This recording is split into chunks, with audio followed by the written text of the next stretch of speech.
కాపు ఉద్యమ నేత ముద్రగడ హౌస్ అరెస్ట్తో తూర్పుగోదావరి జిల్లా కిర్లంపూడిలో హైటెన్షన్ వాతావరణం చోటు చేసుకుంది. ముద్రగడ నివాసం వద్ద భారీ బందోబస్తు ఏర్పాటు చేశారు. తాజా పరిస్థితులపై మరింత సమాచారాన్ని కిర్లంపూడి నుంచి మా సతీష్ అందిస్తారు. ఉద్యమ నేత ముద్రగడ పాదయాత్ర మరోసారి సంకులు పడ్డాయి.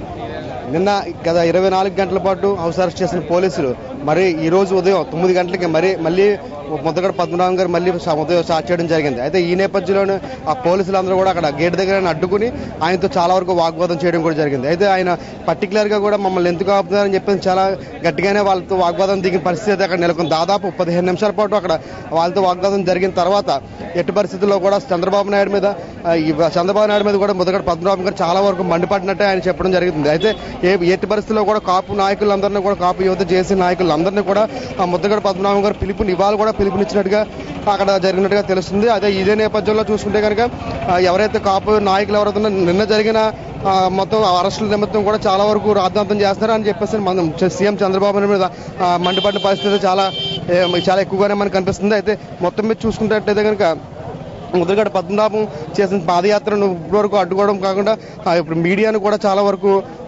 ఎక్కడెక్కడ కూడా ఛానల్ రానివ్వకుండా ఆపే ప్రయత్నాలు కూడా ప్రభుత్వం చేస్తుందని చెప్పేసి ఆయన చెప్పడం జరిగింది. ఏదేమైనప్పుడు కూడా ఇది వాగ్వాదం దాదాపు 15 నిమిషాల పాటు వాగ్వాదం జరిగిన తర్వాత ఆఖరికి ముద్రగడ పద్మనాభానికి దాదాపు వారం రోజుల పాటు మళ్ళీ హౌస్ అరెస్ట్ చేస్తామని చెప్పేసి పోలీసులు చెప్పడం జరిగింది. అంటే ఆగస్టు 2వ తారీఖు వరకు కూడా ముద్రగడ పద్మనాభం హౌస్ అరెస్ట్ అయ్యారని చెప్పేసి పోలీసులు నిర్ణయించడం జరిగింది. అయితే ఇక్కడి నుంచి కాపు నాయకులందరూ కూడా కాపు అనే పదానికి మొత్తం అంతా కూడా పగబెట్టారని చెప్పేసి ఇప్పటికైనా సరే ప్రభుత్వం మా మీద చిన్న చూపు చూపించకూడదని చెప్పేసి వాళ్ళు చెప్పడం జరుగుతుంది. ఇప్పుడు చెప్పడం జరిగింది. అయితే వచ్చే నెల ఆగస్టు 2వ తారీఖు వరకు కూడా జరిగింది. ఈ యొక్క హౌస్ అరెస్ట్ కొనసాగుతూ ఉంటుందని ఈలోపు శాంతి భద్రతలకు ఎటువంటి లోటు రాకుండా కూడా చూసుకోవాలని చెప్పేసి అక్కడ పోలీసు అధికారులు కూడా చెప్పడం జరుగుతుంది. ఏదేమైనప్పుడు కూడా ఈ యొక్క కాపు ఉద్యమాన్ని అనగతొక్కడానికి చూస్తున్నారు. కాపు నేతలందరినీ కూడా హౌస్ అరెస్టులు చేస్తున్నారు. అటువంటి మహిళలు కూడా బయట రానుకోవడానికి తొంగలకు తొక్కుతున్నారని చెప్పేసి ముద్రగడ పద్మనాభం కూడా ఇవాళ చాలా వరకు వాళ్ళతో వాదోపవాదం చేసుకుని వాళ్ళతో చాలా వాగ్వాదం దిగిన పరిస్థితి కనిపిస్తుంది.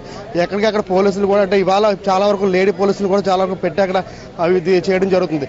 ఏదేమైనప్పటికీ ముద్రగడ పాదయాత్ర ఎట్టి పరిస్థితుల్లో ఆపేది లేదు. 2 రోజులు ఆపిన పని ఆపేది లేదని చెప్పేసి చెప్పడం జరుగుతుంది. ఎక్కడన్నా తూర్పుగోదావరి జిల్లాలో కాకుండా మొత్తం కోనసీమ ప్రాంతాల నుంచి కూడా వచ్చే వ్యక్తులు ఎవరన్నా కూడా అక్కడ ఆపి చాలా చిత్రహింసలకు గురి చేసి బైండ్ ఓవర్ కేసులు పెట్టి స్టేషన్లు పెడుతున్నారు. ఇది అంతవరకు కరెక్ట్ అని చెప్పేసి ముద్రగడ పద్మనాభం చెప్పడం కూడా జరుగుతుంది. వీడియో జర్నలిస్ట్ నాగేంద్రతో సతీష్, నెంబర్ 1 న్యూస్, కిర్లంపూడి.